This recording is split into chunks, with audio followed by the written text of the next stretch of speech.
The first thing Richard Hale noticed was the way she stood, slightly tilted, as if bracing herself against a lifetime of wind. It stopped him mid-step in the polished marble lobby of Hale Industries, his phone still pressed to his ear, a board meeting waiting upstairs. The voice on the other end kept talking, but the words drained into silence as his eyes locked onto the woman near the security desk, wearing a plain gray uniform and holding a mop. His heart stuttered. For a moment, the world slipped backward 23 years. She lifted her face to ask the guard something, and Richard felt the air leave his lungs. Same eyes. Same curve of the mouth. Even the faint dimple on the left cheek that appeared only when she spoke. His phone slid from his hand and hit the floor with a sharp crack, finally snapping him back into the present. The guard looked startled. "Sir?" Richard didn't answer. His legs carried him forward on their own, slow and unsteady. The woman noticed him staring and stiffened, her grip tightening on the mop handle. She was young, early 20s, maybe, but the resemblance was impossible to ignore. My daughter," Richard whispered, though he hadn't spoken aloud. His daughter, Lily, who had vanished during a chaotic night at a crowded train station when she was 3 years old. A moment of distraction. A spilled coffee. A scream swallowed by noise. Years of searching that led nowhere. A grief that never truly healed, no matter how many billions he earned. The woman cleared her throat. "Sir, is something wrong?" Her voice wasn't Lily's. That broke the spell just enough for Richard to breathe again. He straightened, painfully aware of how he must look, one of the richest men in the city staring at a cleaning worker like she was a ghost.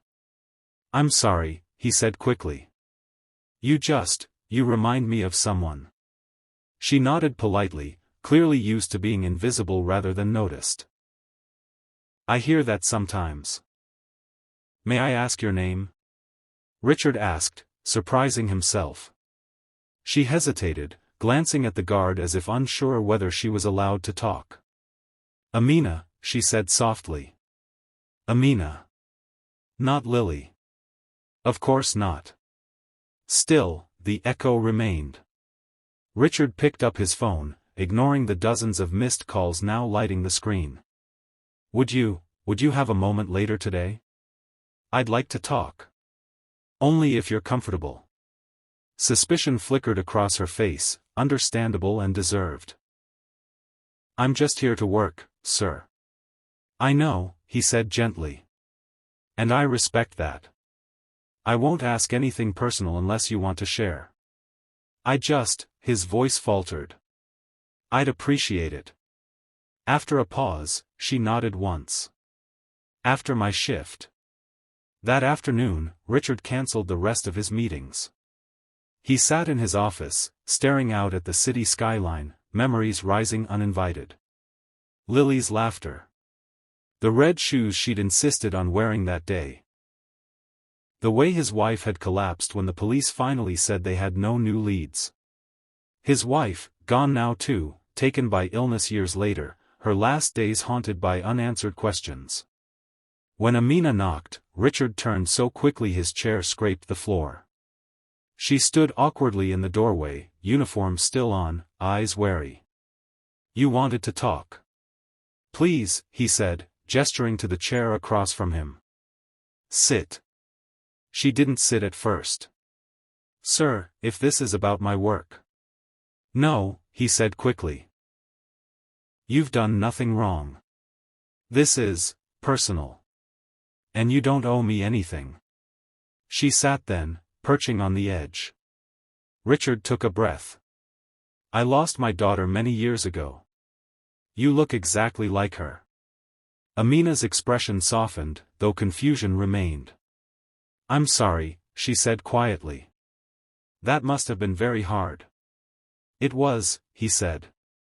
"It still is. I don't believe you're her." He hesitated. "Where did you grow up?" She stiffened. "Why?" "You don't have to answer," he said immediately. "Please forgive me. I shouldn't have asked."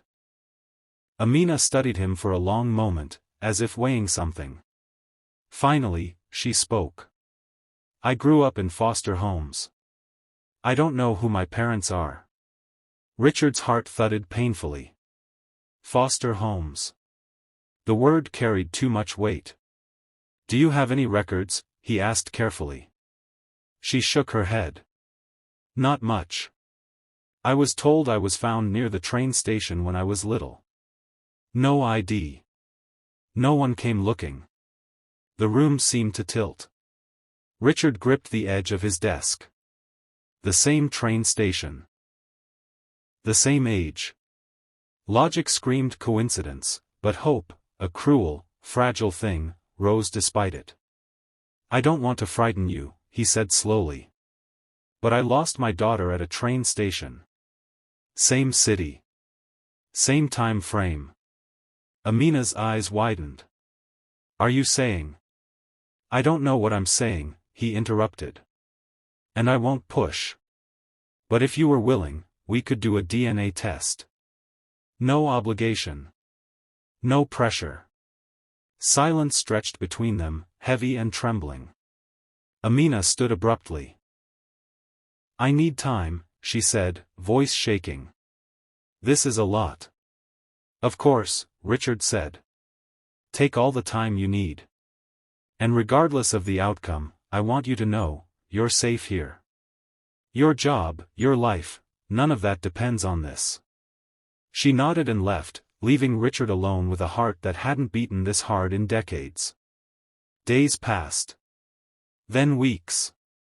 Richard saw Amina occasionally in the building, but she avoided his gaze, moving quickly, shoulders hunched. He didn't approach her again, honoring the space he'd promised.